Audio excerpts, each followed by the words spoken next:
नंदुरबार जिल्ह्यातील शहादा, तळोदा आणि नवापूर येथील निकालात एकाही नगराध्यक्षपदी भाजपला विजय संपादित करता आला नसल्याचे चित्र आहे. या निवडणुकांआधी शहादा आणि तळोद्यात भाजपचे नगराध्यक्ष निवडून आले होते.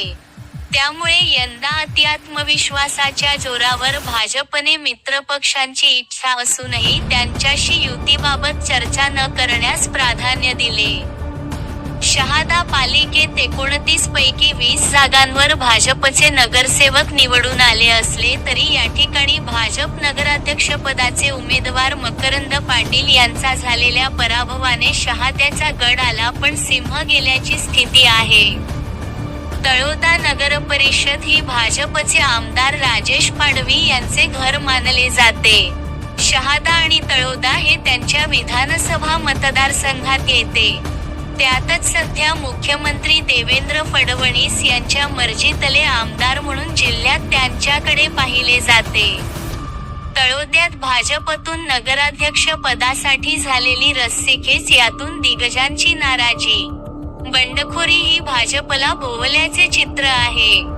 या ठिकाणी भाजपच्या जितेंद्र सूर्यवंशी यांचा पराभव झाला असला तरी 21 पैकी अवघ्या 4 जागांवरच भाजपचा झालेला विजय त्यांना आत्ममंथन करणारा ठरला आहे. तळोद्यात संजय माळी, गौरव वाणी सारखे दिग्गज नगरसेवक पराभूत झाले. विशेष म्हणजे भाजपमधून नाराज होऊन राष्ट्रवादीच्या तिकिटावर लढवणाऱ्या योगेश चौधरी यांच्या पत्नी भाग्यश्री या नगराध्यक्षपदी निवडून आल्याने भाजपची त्यांना अंतर्गत मदत झाली का, असा प्रश्न उपस्थित होत आहे. लागलेला आहे. शहादेकरांनी तुमच्यावर विश्वास दाखवत नगराध्यक्षपदी आपल्याला बसवले, कसं पाहता? पहिल्या प्रतिक्रिया काय सांगणार शहादेकरांच्या मतदारांना? शहादेकरांनी जो निकाल दिलेला आहे त्याचा निश्चितपणाने मी स्वागत करतो.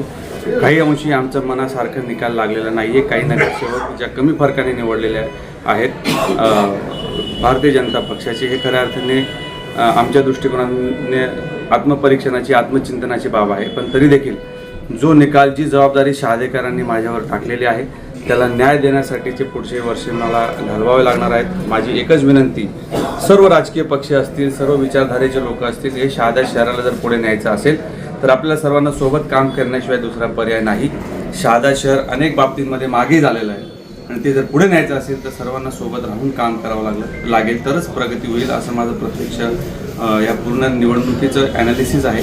त्यामुळे लोक आमच्या विचारधारेला साथ देतील, सोबत शहादा शहराच्या प्रगतीमध्ये त्यांचं सहकार्य देतील अशी माझी अपेक्षा आहे. दादा, शेवटचा प्रश्न, ज्यावेळेस निवडणुकीचा प्रचार चालला होता त्यावेळेस मुख्यमंत्र्यांनी जर सभा घेतली होती त्यावेळेस कुठं डगमगत होतं की आपला निकाल विरोधात जाईल किंवा आपलं मतं बदलतील? निश्चितपणाने जेव्हा मुख्यमंत्री साहेब स्वतः पूर्ण उत्तर महाराष्ट्रामध्ये तसं बघायला गेलं तर फक्त 2च ठिकाणी त्यांच्या सभा लागल्या होत्या, एक भुसावळमध्ये आणि दुसरी शहाद्यामध्ये. तर संपूर्ण भारतीय जनता पक्षाची पूर्ण यंत्रणा पूर्ण ताकदीने त्यांनी प्रतिष्ठेची निवडणूक ही केलेली असल्यामुळे निश्चितपणाने आमच्या कार्यकर्त्यांचं मनोबल कुठंतरी विचलित झालं असण्याची शक्यता आहे. परंतु त्या सभेच्या नंतर देखील पुन्हा जोमाने कामाला लागून आम्ही सर्वांनी मेहनत केली होती. अजूनही माझं स्पष्ट मत हेच आहे की काही अंशी निकाल आमच्या बाजूने लागलेला नाही आहे. काही नगरसेवक आमचे कमी फरकाने पडलेले आहेत. त्याच्या बाबतीमध्ये निश्चितपणे आम्हाला आत्मचिंतन करावं लागतं.